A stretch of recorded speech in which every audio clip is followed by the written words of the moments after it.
नमस्कार मित्रांनो, माया फूड कार्टमध्ये तुमचं सर्वांचं स्वागत आहे। आजच्या चमचमीत रेसिपी आहे कोल्हापुरी चिकन। पण त्याआधी लाईक करा, शेअर करा आणि सबस्क्राईब करा। तर मग पाहूया। मी अर्धा किलो चिकन घेतलेलं आहे, धुवून वगैरे घेतलेलं आहे। त्यात मी चवीपुरतं मीठ घातलंय। मी आता त्यामध्ये हळद घालणार आहे 1 चमचा आणि 1 चमचा आले लसणाची पेस्ट घालणार आहे आणि मी प्रॉपर त्याला मॅरिनेट करून ठेवणार आहे अर्ध्या तासासाठी, कारण की मला मस्तपैकी मॅरिनेट होऊन चिकन हवं आहे। तुम्ही बघू शकता ते सगळ्या चिकनला लागलं पाहिजे। वाटणाची तयारी करूया आता ग्रेव्हीची। ती म्हणजे मी कोथिंबीर घेतली आहे, मी 1 कमी तिखट मिरची घेतली आहे, 10 ते 12 पाकळी लसणाची घेतली आहे, 1 कप खोबरं घेतलं आहे आणि 1 इंच असं आलं घेतलेलं आहे। आता मी ते सगळं वाटणीला लावणार आहे मिक्सरला, तुम्ही बघू शकता। आणि थोडा टाईमसाठी ते ग्रेव्हीसाठीच वापरणार आहे, पण ते थोड्या टाईमसाठी आपल्याला मिक्सरला लावून साईडला ठेवावं लागणार आहे।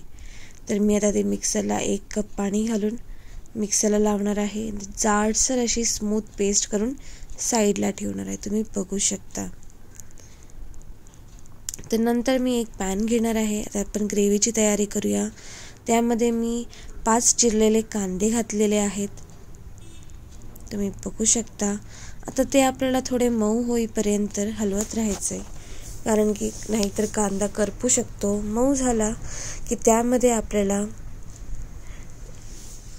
ढवळत राहायचंय। त्यामध्ये आपल्याला नंतर टोमॅटो घालायचा आहे। टोमॅटो सुद्धा आपल्याला तसाच मऊ करायचा आहे, तसाच शिजवून घ्यायचा आहे, नाहीतर मग टोमॅटोचा जे आंबटपणा असतो तो पूर्ण चिकनला होऊन जाणार। त्यामुळे टोमॅटोला सुद्धा प्रॉपर आपल्याला मऊ करून घ्यायचं आहे। आता मी मसाले वापरले ते म्हणजे अर्धा चमचा गरम मसाला, 1 चमचा सवयीचा मसाला वापरला आहे, मी तुम्हाला दाखवते कसा दिसतो ते, आणि अर्धापेक्षा पण कमी मी लाल तिखट वापरला आहे। तुम्ही पाहू शकता कोल्हापुरी चिकन सुक्का मसाला सवयीचा वापरला आहे। ते सगळे मसाले या स्टेजला आपल्याला घालायचे आहेत, तुम्ही बघू शकता। आणि त्याला पुन्हा प्रॉपर ढवळायचं आहे, पूर्ण त्या कांदा आणि टोमॅटोला ते मसाले लागले पाहिजे। आता आपण त्यामध्ये घातलं आहे वाटपाचं, कारण की आपल्याला मस्त ग्रेव्ही जाडसर अशी करायची आहे आणि क्रीमी करायची आहे। तर हे मस्त आपण या स्टेजला आपण हे वाटप घालतो, ती प्रॉपर शिजायला द्यायची आहे। तुम्ही बघू शकता त्याचा कलर चेंज झालेला आहे। पहिले ते एकदम हिरवळ होती, नंतर डार्क हिरवळ अशी झालेली आहे। आता आपण त्यामध्ये घातलेलं आहे चिकन, जे आपण अर्धा तासासाठी मॅरिनेट करायला ठेवलं होतं। ते भाजून वाटणीला लावेपर्यंत अर्धा तास होऊनच जातात। आता आपण त्याला मस्तपैकी पूर्ण तो ग्रेव्ही, पूर्ण ही सुकी ग्रेव्ही चिकनला असं चिकनवर असं थर यायला पाहिजे अशी हलवायची आहे, तुम्ही बघू शकता। आणि त्याला झाकून ठेवायचं आहे कम से कम 10 मिनिटं। 10 मिनिटानंतर आता ओपन केल्यानंतर बघा, वा, प्रत्येक चिकनच्या पीसला ते क्रीमी टेक्स्चर लागलेलं आहे आणि आपल्याला त्याच्यानेच त्याला प्रॉपर मॅरिनेट करायचं होतं। तसं पूर्ण सगळ्या चिकनला ती ग्रेव्ही मस्तपैकी चिटकलेली आहे, तुम्ही बघू शकता।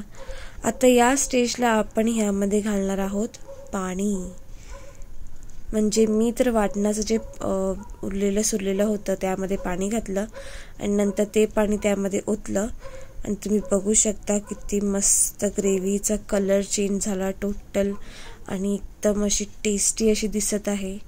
आणि हे करायला एकदम इझी आहे। पहिलं पटकन वाटपाचं काम करून घ्या, त्याच्यानंतर कांदा टोमॅटो तेवढंच घालायचं आहे आणि त्यानंतर त्याच्यामध्ये वाटपाचं सामान घालायचं आहे। सो बनवायला एकदम सोपी आहे, नक्की ट्राय करा। मी गार्निशिंगसाठी ओली कोथिंबीर घातली आहे आणि सर्वसाठी रेडी आहे ती। लाईक करा, शेअर करा आणि सबस्क्राईब करा। अशा चमचमीत रेसिपीजसाठी नक्की लाईक करा, नक्की सबस्क्राईब करा, that is important. So next येणार आहे आपलं गोवन चिकन